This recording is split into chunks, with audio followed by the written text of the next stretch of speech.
Hey everyone, and welcome. We're diving deep into a book that seriously blew my mind. Oh, yeah. It's called The 5-Second Rule by Mel Robbins. Okay, I've heard of that one. But it's not about the food on the floor thing. Oh, right, yeah. This is about tackling procrastination, Mm. finding courage, Like everyday courage. exactly, and boosting your confidence like big time. So not wasting time, making bold moves, feeling good about it. You got it. It's packed with aha moments, real science. Mel Robbins, she's great at blending that personal touch with solid research. Totally. So anyone relate to this? You have a great idea Mm-hmm. or a goal you're fired up about, Yeah. but then brain throws up roadblocks. Oh, tell me about it. Happens all the time. The 5-second rule is like intercepting those roadblocks before they take over. Interesting. How does that work? Well, picture this. Okay. Mel Robbins feeling stuck in life, hitting snooze over and over. Fantastic. One morning, sees a rocket launch on TV. Okay. That countdown, 5, 4, 3, 2, 1. Yeah. It was like a lightning bolt. Gave her the push to get OUT of bed. Wow. So she used that countdown on herself. Exactly. And it became this ritual, helped her break free. The power of a simple ritual, huh? I love that. And here's the thing. What's that? There's actual neuroscience behind why this works. No way, really. So there's a brain connection. Totally. But first, gotta ask, Sure. why does our brain seem to sabotage us? Oh, good one. It's like it's working against us. Right. Wants But- to keep us stuck. It's all about survival. Survival. Yep. Brain's wired to avoid risk, uncertainty. Makes sense. In a caveman kind of way. Exactly. Hesitations, fear, self-doubt. That's your brain's protection mechanism. Like an overprotective parent. Huh. Yeah, kind of. Keeps us in our comfort zones. So the 5-second rule is like overriding that autopilot. Taking manual control. Love that analogy. It's like a wake-up call for the prefrontal cortex. the prefrontal cortex. That's your decision-making focus center. Oh, I see. So it gets us out of that automatic fear mode. Exactly. You interrupt the pattern, choose a different action. This reminds me of that research about goals. Oh, yeah. Our brains, they're primed to act on goals when we're near things that remind us of them. Like what? If you walk past a gym Okay. and fitness is on your mind, Makes sense. it might spark that desire to work out. I see. The environment triggers the goal. Right. It was like our surroundings can create those 5, 4, 3, 2, 1 moments naturally. Interesting. So Mel Robbins is saying we can make that happen on purpose. Exactly.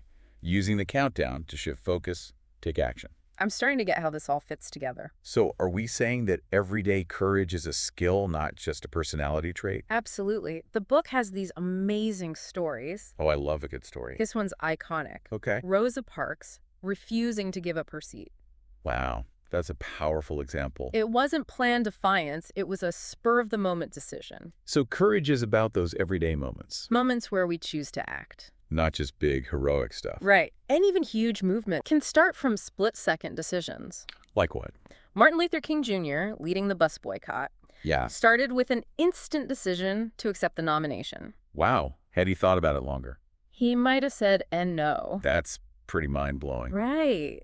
Those small acts of courage. They can create ripples we don't even imagine. And it brings us back to fear, the reason we hesitate. Yeah. Fear's a big one. Mel Robbins, she uses an example from her own life. Oh. Her daughter, Kendall, Okay. had an audition for a Broadway show, Oh. but kept putting it off. Oh, I can relate to that. Afraid of not being good enough. That fear can be paralyzing. So she avoided even trying. It makes you think about the so what question. So what? Like, so what if you try and fail? Yeah, what's the worst that can happen? The book says trying, even failing, is better than regret.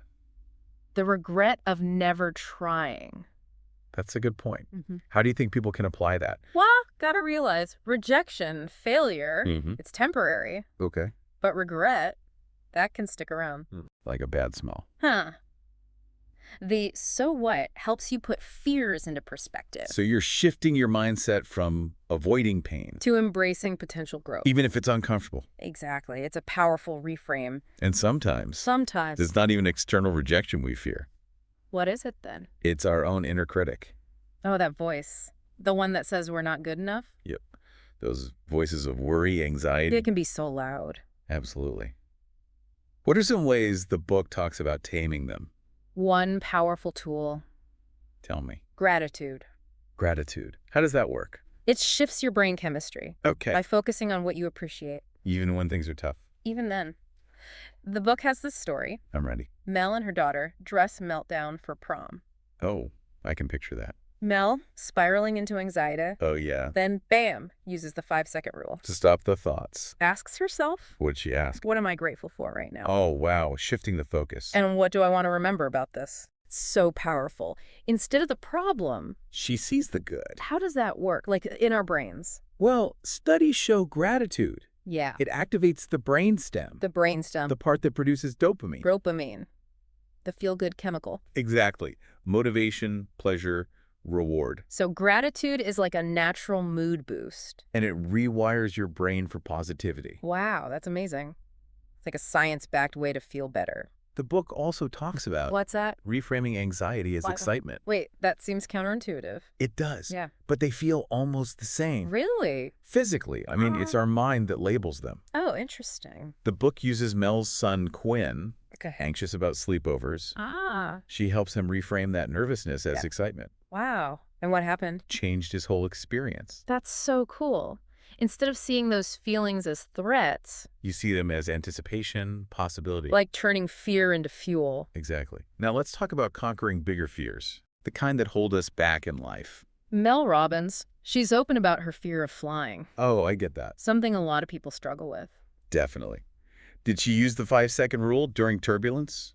Well, she used it before even getting on the plane. Oh, to interrupt those thoughts early on. Exactly. And she uses something called the anchoring technique, Anchoring, Dick. focusing on the positive outcome. Yeah. Like what?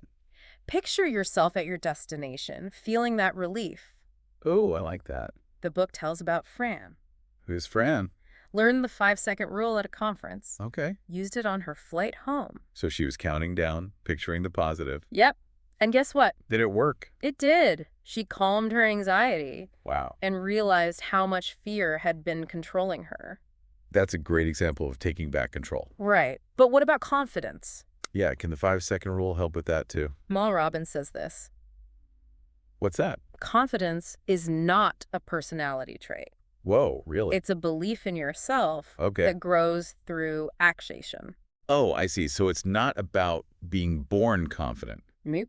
It's about pushing yourself. even when you don't feel it. Exactly. Like this engineer Okay, what happened? at a Cisco conference, Hmm. he saw the CEO, Oh, intimidating. had an idea to share, Yeah, but, hesitant. understandable. Then boom, 5-second rule. He pushed himself to go talk to the CEO. He did. No way. What happened? Great conversation. That's awesome.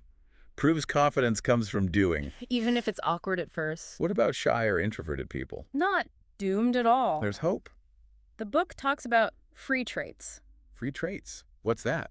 Personality traits you can choose to adopt, Oh, interesting. even if they're not your natural style. Like that engineer at Cisco. Right. Maybe naturally introverted. But he activated that extroverted side. It's about being strategic. So you're not limited by your personality. You have more control than you think. Yeah. And it ties into this idea of discovering your passion. Okay, passion. How does the 5-second rule help with that? Mel Robbins says, our passions.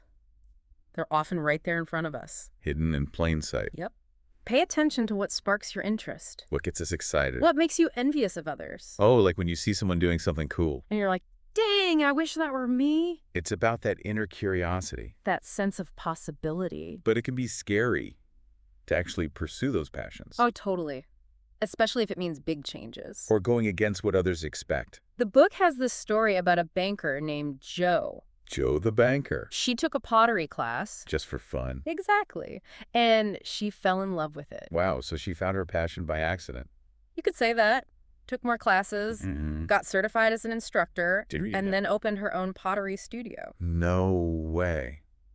That's amazing. It all started with that one class, What a great example of taking a small step. leading to something huge-y. But what if your passion clashes with what your family wants? Oh, that's tough. The book talks about a guy named Todd, studying law to please his parents, Been there.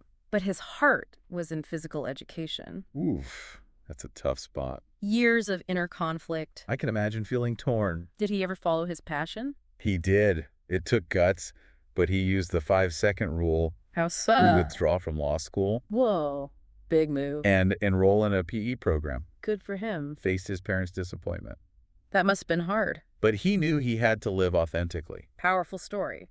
so we can create a life that aligns with our passions. Even if it means tough choices. Stepping outside comfort zones. Absolutely. Yeah. But what about when we're stuck in everyday life? Like procrastination, that feeling of, ooh, I don't want to. Mel Robbins had a lot to say about that. Oh, I'm all ears. What's her take? She says it's not just laziness. Okay, so what is it then?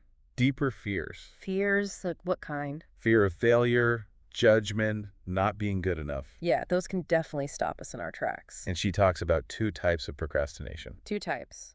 I thought it was all bad. Well, there's destructive procrastination. Okay, that sounds familiar. Missed deadlines, stress, overwhelm. Yep, been there. But then there's What's the other one? productive procrastination. Wait, productive? How's that possible? It's part of the creative process. I don't get it. When you step away from a project, Okay. your mind is still working on it. In the background. Exactly. It allows for aha moments. So taking breaks can actually be good. If it's the right kind of break. How can we tell the difference? When is it time to just buckle down? Be mindful of your patterns. Okay. What's driving the procrastination? Like if it's fear, that's probably bad. Right.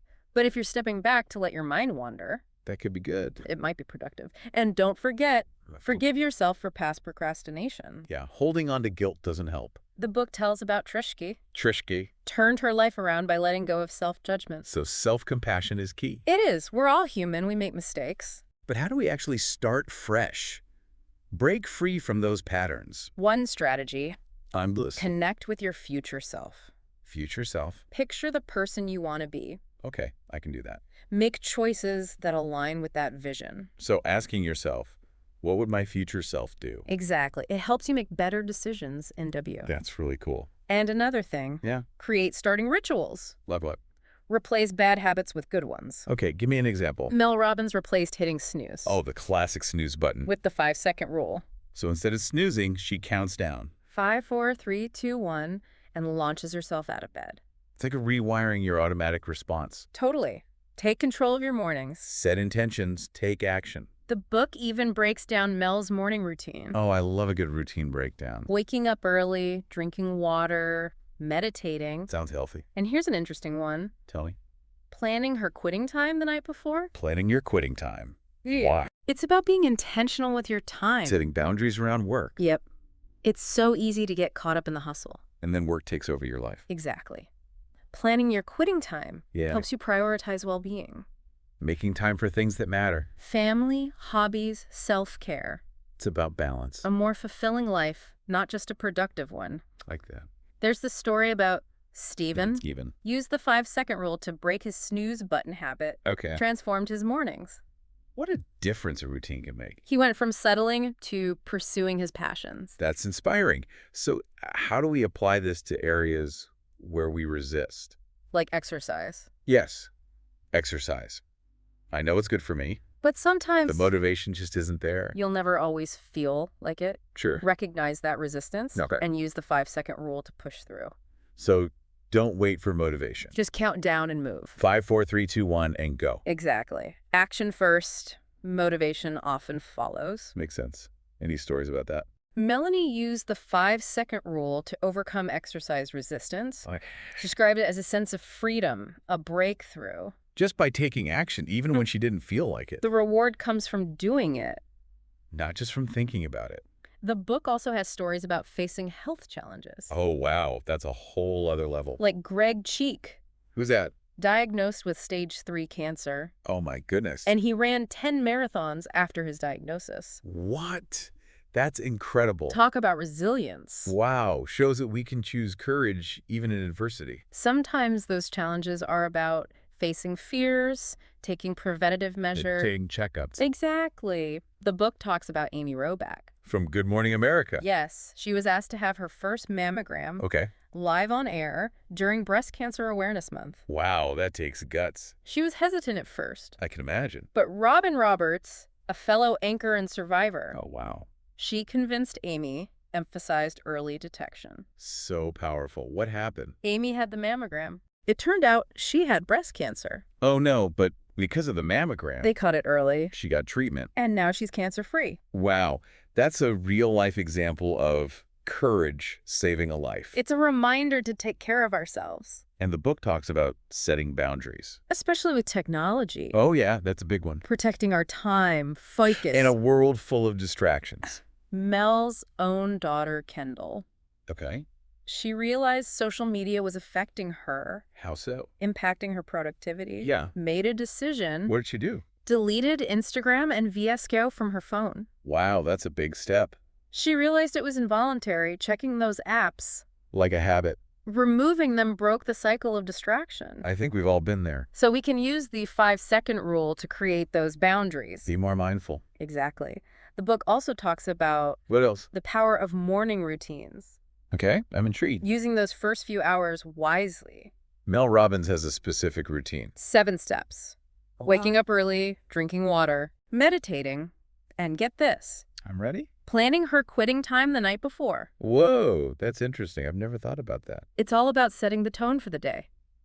Makes sense. She talks about research Yeah. by Duke professor Dan O'Reilly. Okay. The first few hours after waking up, Yeah. most productive time for our brains. Interesting. Our brains are fresh, Willpower is strong. but routines can feel overwhelming. Start small, 1 or 2 things you can stick to. Find what works for you. Make it supportive, energizing. Not stressful. Exactly. And speaking of feeling energized, Yeah. Mel Robbins has great advice on confidence at work. Okay, confidence at work. We talked about action over personality. Right. But how do we apply that in a professional setting? Give me the tips. Mel Robbins shares a story. Hit me with it. Speaking at Cisco System, Big tech company. she challenged the audience. What does she challenge them to do? Introduce themselves to 3 strangers, Okay. using the 5-second rule, So, see someone, count down, start walking. before your mind can make excuses. That's bold. Did anyone do it? They did. One engineer Yeah. used it to approach the CEO No way. What did you want to talk about? to share an idea. Wow, that's awesome. He was hesitant, I bet. but he pushed himself meaningful conversation with the CEO. That's incredible. Just from using the 5-second rule, One small act of courage. leading to a big opportunity. It's not just about CEOs, though. Well said. Speaking up in meetings, sharing your ideas. Advocating for yourself. Exactly. There's this story about Trace. Trace. She used the 5-second rule to break free from a rut. What kind of rut? Professional rut. Oh, I've been there? Started small. Like what? Speaking up more in meetings. Led to Like- breakthroughs, renewed sense of purpose. Wow, so even small actions can have big impact. On your career and your overall fulfillment, But those small acts can feel huge. especially with self-doubt, fear of judgment. How do we overcome that? Use the 5-second rule. To interrupt those thoughts. Remind yourself of your strengths. What else? Focus on what you can control. Not the things you can't. And remember free traits. Those personality traits we can choose. We're not limited by our personalities. We can act in ways that help us reach our goals. Even if it feels a little weird at first, So much to think about. it's about being strategic. And realizing we have more control than we think. It's powerful stuff. And when it comes to finding those goals, Mel Robbins is all about exploring your passions, following that curiosity. Like, just try things out, see what sparks your interest. Exactly. She believes those passions are often right in front of us. But we don't always see them. Sometimes we need permission to explore Permission to do what? the things that light us up, even if they seem random. Unrelated to our current lives. Right. It's like that saying, can't connect the dots looking forward. Only looking back. Exactly. Trust that those interests will lead somewhere. Makes sense. It's never too late to explore. To discover those hidden passions, And sometimes, those passions turn into something big. like a whole new career. Like Joe the banker, right? Started with a pottery class. Ended up opening her own studio. One class changed her whole life. It shows you never know where life will take you. If you're open to new experiences. But sometimes pursuing passions means going against expectations. Like Todd, studying law to please his parents. But his heart was in PE. Tough choice. It took courage, but he went for it. Lived authentically. That's what it's all about. Sometimes, the scariest thing is living a life that's not true to you. Settling instead of reaching for your potential. Mel Robbins talks about this too. Oh, yeah. Her own experience. She wanted to be a talk radio host, Yeah. but her path was unexpected. How so? Coaching business, feature in a magazine, call from CNBC, Wow. development deal with ABC. And finally, her own radio show. So many twists and turns. They chose the path to our dreams isn't always straight. Sometimes you gotta be open to the unexpected. And act quickly when opportunity knocks. Seize those 5-second windows. Mel Robbins says when your heart speaks, You gotta honor it. take action. It's about trusting that inner voice. Even when it's scary. She was hesitant to share the 5-second rule at first. Really? Why? Thought it was too simple. I can see that. But she used the rule to push herself. To talk about it. During a TEDx talk, it went viral. Wow, that's amazing. Changed her whole life. She started hearing from people all over the world. Using the rule to make positive changes. Sometimes the simplest ideas are the most powerful. So the 5-second rule, it's not just personal. It's about empowering yourself to make a difference. In the world. Mel Robbins, she talks about this passage. Oh, from where? Paulo Coelho's Foreword to the Alchemist. Okay, what's it about?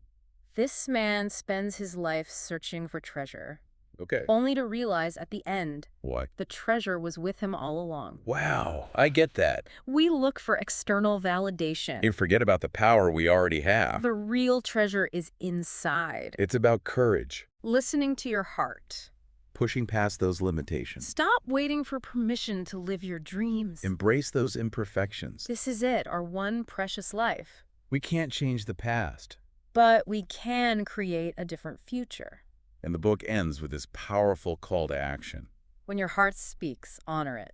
5, 4, 3, 2, 1, and move. One moment of courage can change your day. One day can change your life. And your life can change the world. Wow. There's greatness in you. The time is now. 5, 4, 3, 2, 1. Go.